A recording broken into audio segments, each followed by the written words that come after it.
अब बी जो पॉइंट है उस पर कौन से दो लाइन से इंटरसेक्ट कर रही है, एक तो लाइन ये वाली that is 2x plus y is equal to 12 and एक लाइन ये वाली that is 2x plus 3y is equal to 24।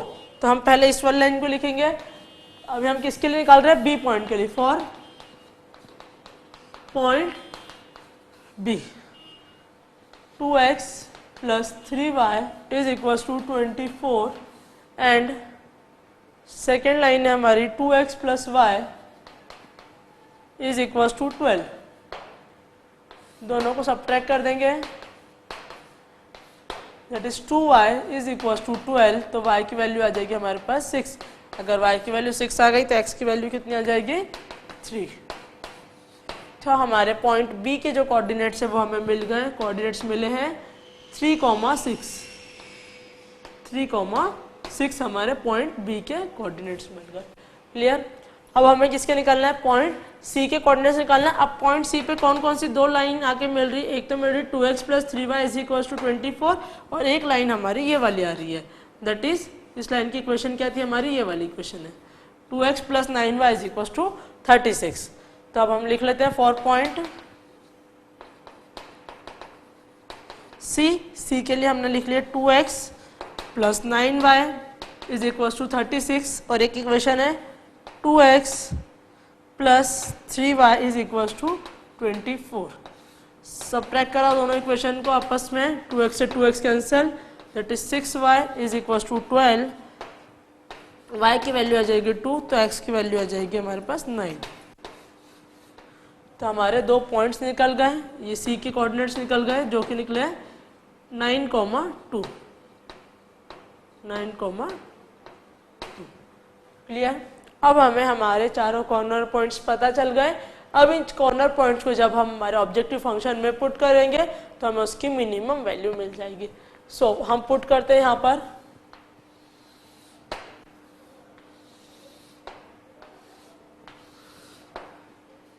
Corner points and z की वैल्यू है हमारे पास, z की क्या इक्वेशन है 250x प्लस 200y। तो 250x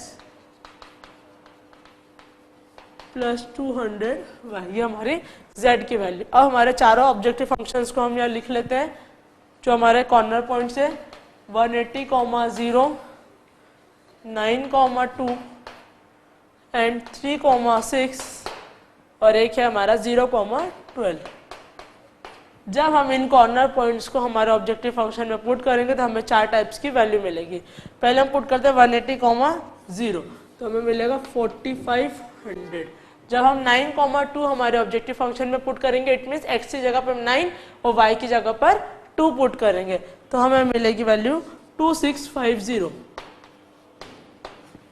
अब हम जब 3,6 हम उसमें पुट करेंगे तो हमें मिलेगी 1,950 और जब हम 0,12 करेंगे तो हमें मिलेगी 2,400।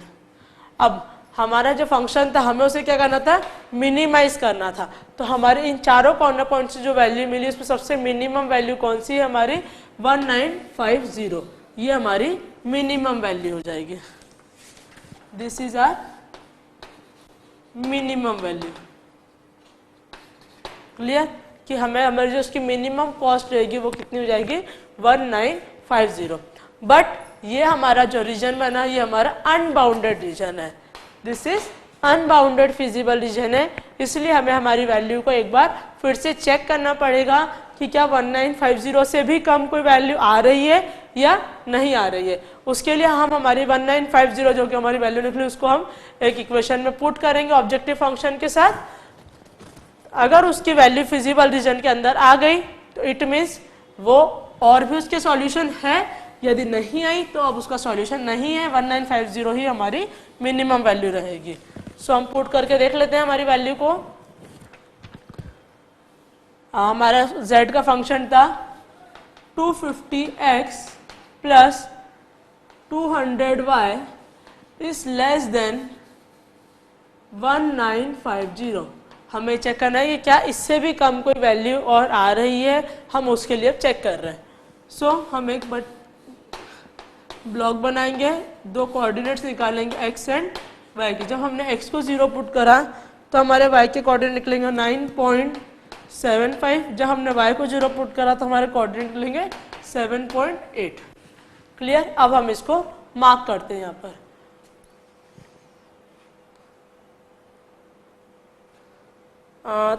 मार्क करने के लिए हम 0.975, तो 0.975 यहाँ पे कहीं लाई करेगा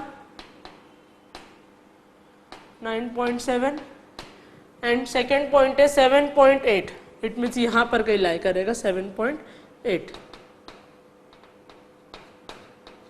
क्लियर। अब जब हम इन दोनों लाइंस को ज्वाइन करेंगे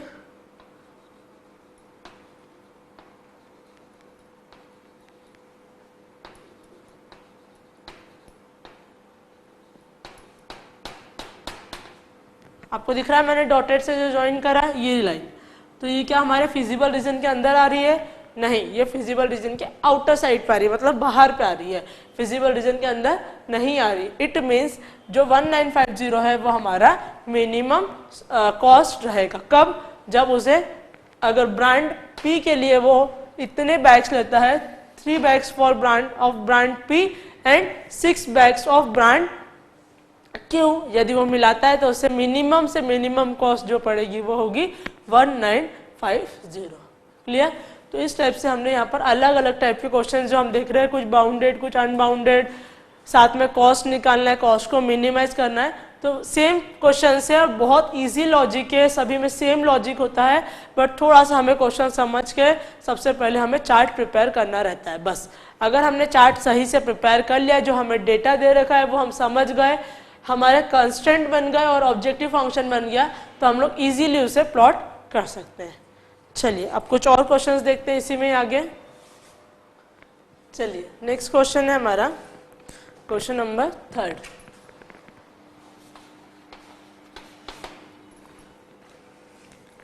A fruit grower can use 2 type of fertilizer in his garden, brand P and brand Q. The amount in kg of nitrogen, phosphoric acid, potash and chlorine in a bag of each brand are given in the table. मतलब अब जो एक fruit grower है उसके पास 2 type के fertilizers, brand P and brand Q के, और जो अमाउंट है किसका, nitrogen, phosphoric acid, potash and chlorine का, in a bag of each brand is given in a table. एक टेबल हमें गिवन है, उसमें हमें पूरा डेटा दे रखा है। Test indicate that the garden needs at least 240 kg of phosphoric acid, at least 270 kg of potash and at most 310 kg of chlorine. हमें तीनों की मिनिमम रिक्वायरमेंट भी दे दी गई है कि हमें कम से कम किसको कितना यूज करना है। टेबल हमें गिवन है, साथ ही में हमें गिवन है if the grower wants to minimize or maximize the amount of nitrogen added to the garden, how many bags of each brand should be used and what is the minimum or maximum amount of nitrogen added in the garden। और garden में minimum और maximum दोनों चीज हमसे उसने पूछी कि minimum कितना यूज कर सकते हैं और मैक्सिमम हम कितना नाइट्रोजन को यूज कर सकते हैं। अब देखिए इसमें हमें कॉस्ट वगैरह से कोई मतलब नहीं है, इसमें उसने हमें क्या दे दिया है, नाइट्रोजन के लिए पूछा है सिर्फ। तो हमारा जो ऑब्जेक्टिव फंक्शन रहेगा वो किसके बेस पे बनेगा, हमारे नाइट्रोजन के बेस पे बनेगा। ठीक है, तो जो पहले टेबल गिवन है हमें क्वेश्चन में वो मैं यहाँ ड्रॉ कर देती हूँ।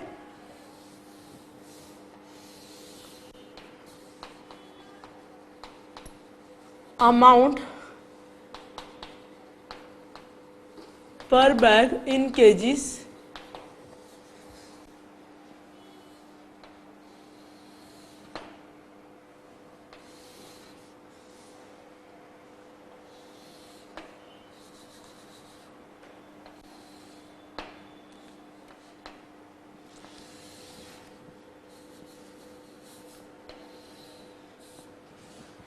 नाइट्रोजन ये ब्रांड P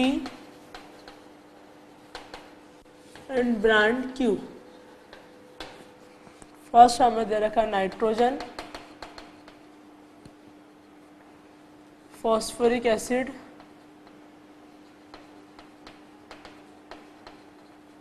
नेक्स्ट दे रखा है potash and chlorine. Brand P में है 3, 1, 3, 1.5 एंड 3.5 टू 1.5 एंड ये हमें डेटा गिवन है, ये हमारे क्वेश्चन में चार्ट गिवन है। अब ये तो हमें क्वेश्चन में गिवन था जो हमने बना लिया। अब हमारे डेटा के अकॉर्डिंग हम लोग एक हमारा चार्ट प्रिपेयर करेंगे। हमें पहले तो दे रखा है एक ब्रांड नेम, तो हमने यहाँ डाल दिया एक ब्रांड। उसके बाद नंबर ऑफ बैग्स, कितने नंबर ऑफ बैग्स लगे वो भी हमें पता है, plus amount of nitrogen,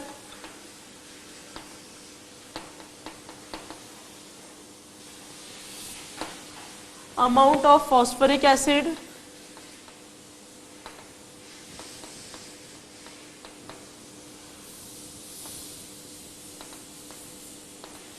and next amount of potash,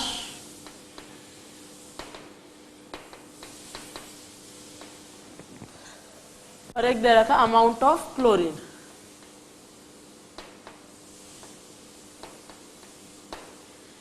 clear? ये हमें गिवन है। तो ब्रांड हमारे पास दो टाइप के ब्रांड है, that is P and Q. मान लेते हैं कि नंबर ऑफ ब्रांड कि जो नंबर ऑफ बैग्स है ब्रांड पी के वो एक्स एंड क्यू के है वाई। अमाउंट ऑफ नाइट्रोजन हमें गिवन है दैट इज 3, तो यहाँ जाएगा 3x, एंड अमाउंट ऑफ ये हमें दे रखा है x1, ये 3x, एंड ये भी गिवन है 1.5x। सिमिलरली ब्रांड Q के लिए भी गिवन है 3.5y, 2y, 1.5y and 2y। Total कितना हो जाएगा? टोटल हमारा हो जाएगा 3x plus 3.5y, x plus 2y, 3x plus 1.5y and 1.5x plus 2y। Clear? ये हमने इसका टोटल लिख लिया। मिनिमम रिक्वायरमेंट भी हमें गिवन है, इसकी है 240 रिक्वायरमेंट,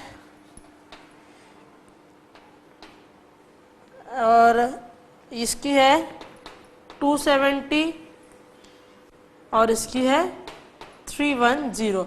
अब ये जो सिंबल लगा है इट मीन्स क्या है? दिस इज ग्रेटर देन और इक्वल्स टू इतना। इट मीन्स ज़्यादा भी हो सकता है, मतलब एटलीस्ट इतना तो चाहिए सही, इस पर भी एटलीस्ट है, और ये मैक्सिमम है कि इससे कम या फिर इतना 310 जो दे रखा 310, ये इसकी मैक्सिमम दे रखी है। हमारा z जो हमारा ऑब्जेक्टिव फंक्शन है वो हमें क्या दे रखा है क्वेश्चन में? हमें किसको मिनिमाइज करना है या मैक्सिमाइज करना है? जो हमारा अमाउंट ऑफ नाइट्रोजन है।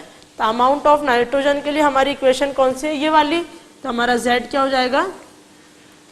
3x, सॉरी ये 240 यहाँ पर आएगा, सॉरी ये आएगा लेस देन इक्वल टू 240, ये आ जाएगा 270, और ये आएगा 310। अमाउंट ऑफ नाइट्रोजन है 3x प्लस 3.5y।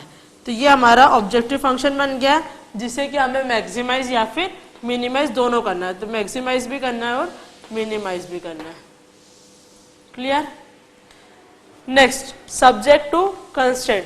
कंस्टेंट कौन कौन से हमारे बन रहे हैं? हम यहाँ लिख लेते हैं। फर्स्ट कंस्टेंट हमारा x plus 2y is greater than equals to 240 which is constant to phosphoric acid. Next constant is constant to potash, that is 3x plus 1.5y is less than equals to 270. Third हमारा constant to chlorine, that is 1.5x plus 2y is greater than equals to 310, where x is always positive and y is always positive. Clear? ये हमारे तीन constant बने।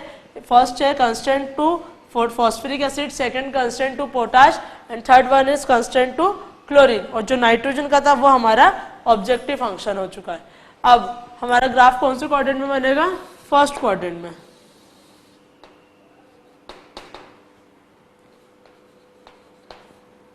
अब हमें सबकी values find out करना पड़ेगी। हमारी जो फर्स्ट इक्वेशन है x plus 2y is equal to 240, x and y. जब एक्स की वैल्यू को हम 0 पुट करेंगे तो वाई की वैल्यू हो जाएगी 120, जब हम वाई को 0 पुट करेंगे तो एक्स की वैल्यू हो जाएगी 240। क्लियर? अब हम लोग मार्क करते हैं 0,120। नेक्स्ट है 240,0। ये दोनों पॉइंट्स को जब हम ज्वाइन करेंगे, इक्वेशन ऑफ लाइन हम लिख देते हैं यहाँ पे 2x + 2y = 240। ठीक है, अब हमें इसका रिक्वायर्ड रीजन फाइंड आउट करना है। सो रिक्वायर्ड रीजन के लिए हम इसका एक नोन पॉइंट जो कि हमें पता हो, तो वो हमें क्या पता है 0,0 हम इसमें पुट करके चेक करेंगे। सो पुट 0,0 इन x + 2y > 240। तो 0 > 240। क्या ये कंडीशन ट्रू है? नहीं, ये कंडीशन हमारी फॉल्स है। जब भी हमारी कंडीशन फॉल्स होती है तो जो हमने पॉइंट नोन लिया था उसके अपोजिट वाला रीजन, इट मीन्स उसके नेक्स्ट वाले पार्ट को हम बोल देंगे ये हमारा रिक्वायर्ड रीजन है।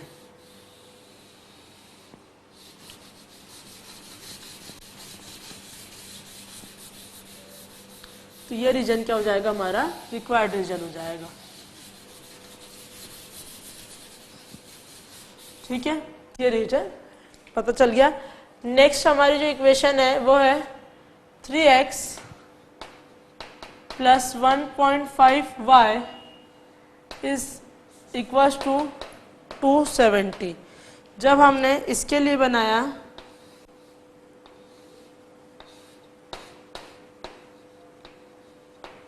जब हमने x को 0 पुट करा तो हमारी y की वैल्यू आ जाएगी। सो जब हम x को 0 पुट करेंगे तो हमारी y की वैल्यू आ जाएगी 180, और जब हम y को 0 पुट करेंगे तो वैल्यू आ जाएगी 90। तो 0,180 एंड 90,0। ठीक है, ये दो पॉइंट्स हमने सेकंड वाली इक्वेशन के लिए प्लॉट कर दिए। इन दोनों पॉइंट्स को जब ज्वाइन करेगा तो एक स्ट्रेट लाइन बनी। इस लाइन की इक्वेशन हो जाएगी 3x + 1.5y = 270। क्लियर? अब हमें इसका भी रिक्वायर्ड रीजन फाइंड आउट करना है। सो अगेन पुट 0,0 इन 3x + 1.5y > 270। जब हम 0 पुट करेंगे तो 0 > 270। क्या ये कंडीशन ट्रू है? नहीं, ये कंडीशन भी हमारी फॉल्स है, बिकॉज 0 > 270। सो हमारा जो रिक्वायर्ड रीजन हो जाएगा किस लाइन के लिए 3x + 1.5 = 270 इस ये वाला हमारा रिक्वायर्ड रीजन हो जाएगा।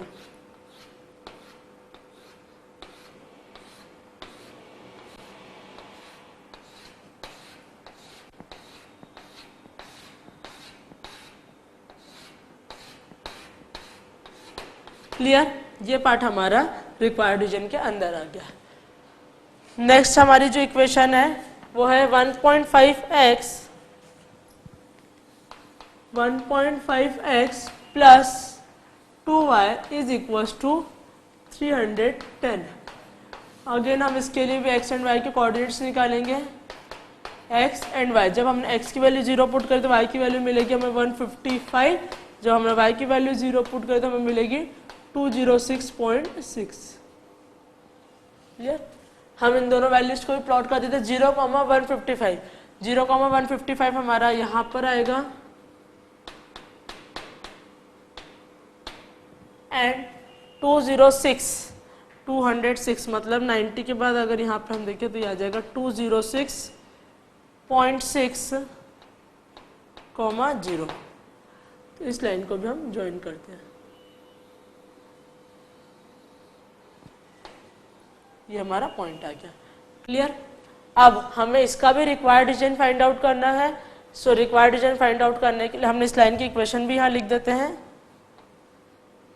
1.5x + 2y = 310। ठीक है, अब रिक्वायर्ड रीजन फाइंड आउट करते हैं। सो पुट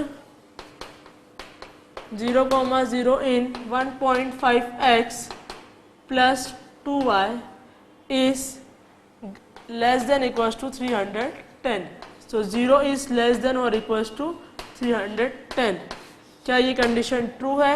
यस, ये कंडीशन हमारी ट्रू है. ट्रू है तो उसके वही रीजन जो रहेगा वो हमारा रिक्वायर्ड रीजन में आएगा. इट मीन इस लाइन के लिए जो हमने ये वाली लाइन खींची है, इसके लिए हमारा रिक्वायर्ड रीजन कौन सा हो जाएगा? ये वाला रीजन.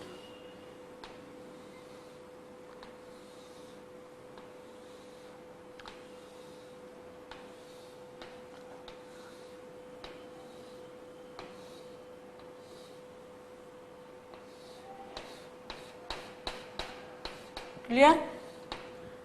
अब हमें क्या फाइंड आउट करना है? अपना फिजिबल रीजन. तो ऐसा जो पार्ट जो सब तीनों में आ रहा हो, तो वो पार्ट ये रहा.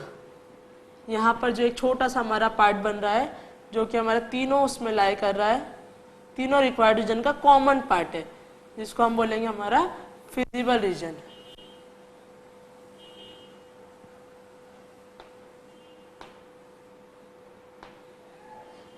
ये हमारा क्या हो जाएगा? Feasible region. दिस इज, इस रीजन को बोलेंगे हम लोग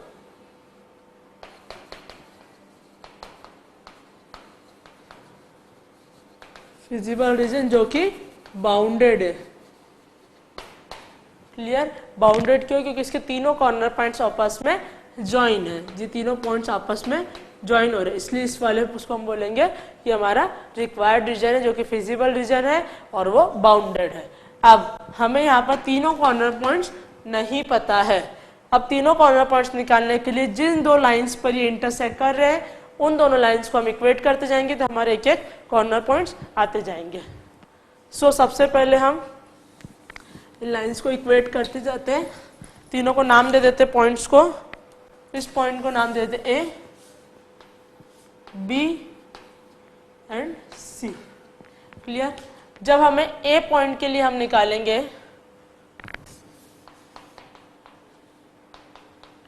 फॉर पॉइंट ए, कौन कौन सी दो लाइन इंटरसेक्ट कर रही जो पॉइंट ए पे आ रही? एक तो आ रही 3x + 1, 3x + 1.5 y is equal to 270.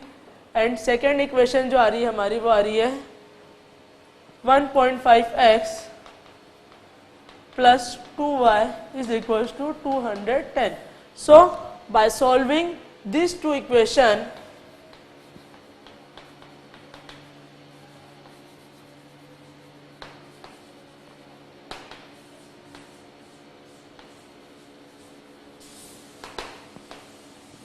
we get x is equals to 20 and y is equals to 140. Clear? तो ए के हमारे पॉइंट्स मिल गए, दैट इज 20, 40. तो हम यहाँ लिख देते हैं ए के हमारे कोऑर्डिनेट्स मिले हैं 20, 140. Next for point B.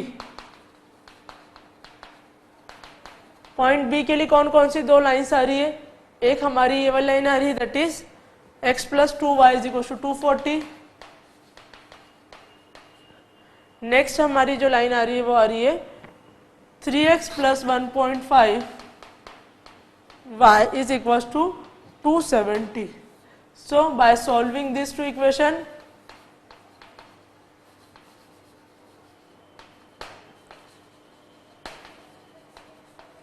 we get x is equals to 40 and y is equals to 100. सो हमें b के कोऑर्डिनेट्स मिल चुके हैं हमारे 40, 100. 40, 100. क्लियर? अब एक पॉइंट और बचा है, that is point C. So for point C, अब हमारे C के लिए कौन कौन सी दो इक्वेशंस आएगी, कौन कौन सी दो लाइन आ रही है? 1.5x + 2y is equal to 310, 1.5x + 2y is equal to 310 and x + 2y is equal to 240. So by solving this two equation,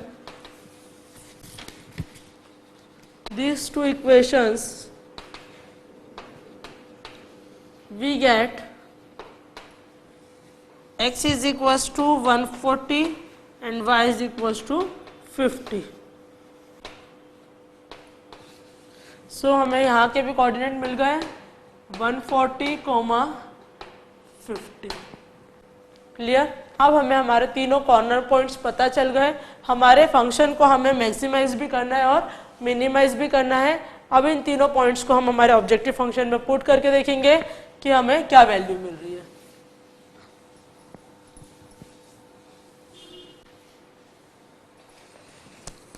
चलिए तो हमारे कॉर्नर पॉइंट्स में पुट करते हैं। हम एक टेबल बनाते हैं अगेन छोटा सा।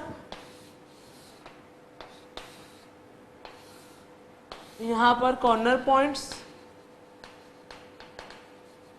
और यहाँ पे वैल्यू ऑफ z। z के हमारे पास क्या फंक्शन है हमारा 3x plus 3.5y, 3x plus 3.5y। और हमारे जो फंक्शन जो हमारे कॉर्नर पॉइंट्स है वो हम यहाँ लिख लेते हैं, that is 140, 50। Next corner point है 20, 140 एंड थर्ड कॉर्नर पॉइंट है 40, 100। क्लियर। ये तीन हमारे पास कॉर्नर पॉइंट्स है। इन कॉर्नर पॉइंट्स को हम इसमें पुट करेंगे और हमारी ऑब्जेक्टिव फंक्शन की वैल्यू को फाइंड आउट करेंगे। सबसे पहले जब हम 140, 50 हम इसमें पुट करेंगे तो हमें आएगा 595 और जब 20, 140 पुट करेंगे तो हमें आएगा 550 और जब 40, 100 करेंगे तो हमें आएगा 470। हमें हमारे फंक्शन की मिनिमम एंड मैक्सिमम दोनों वैल्यूज को फाइंड आउट करना है। सो मिनिमम वैल्यू हो जाएगी हमारी 470 और जो मैक्सिमम वैल्यू हो जाएगी वो हो जाएगी हमारी 595। ये हो जाएगी हमारी मैक्सिमम वैल्यू। साथ ही में उसने क्वेश्चन में हमें पूछा है कि नंबर ऑफ आपको बैग्स भी बताना है।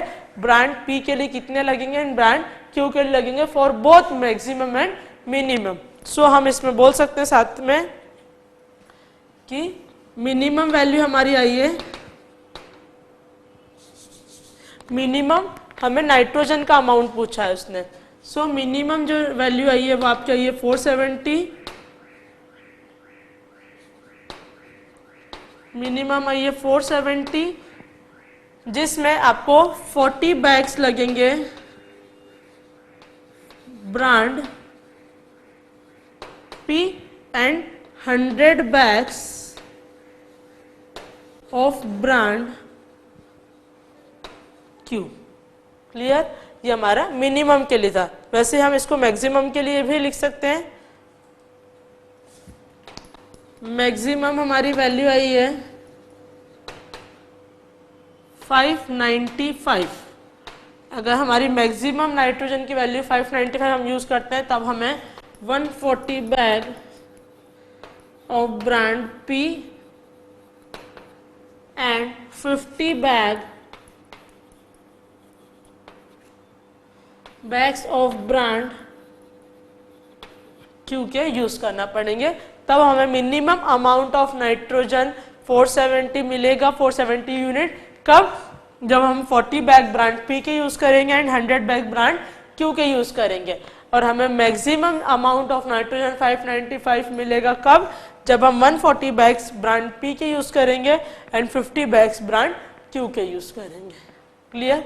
तो ये हमारा एक थोड़ा सा डिफरेंट टाइप का क्वेश्चन था कि इसमें हमसे उन्होंने दोनों चीज पूछ ली, मिनिमम भी पूछ लिया और मैक्सिमम भी पूछ लिया। प्लस साथ ही में हमने ये भी बताया कि हमें नंबर ऑफ बैग्स हम लोग वो भी फाइंड आउट, मिनिमम अगर रिक्वायरमेंट है तो कितने बैग्स लगेंगे, अगर मैक्सिमम रिक्वायरमेंट है तो हमें कितने बैग्स लगेंगे, वो भी हमने फाइंड आउट करा।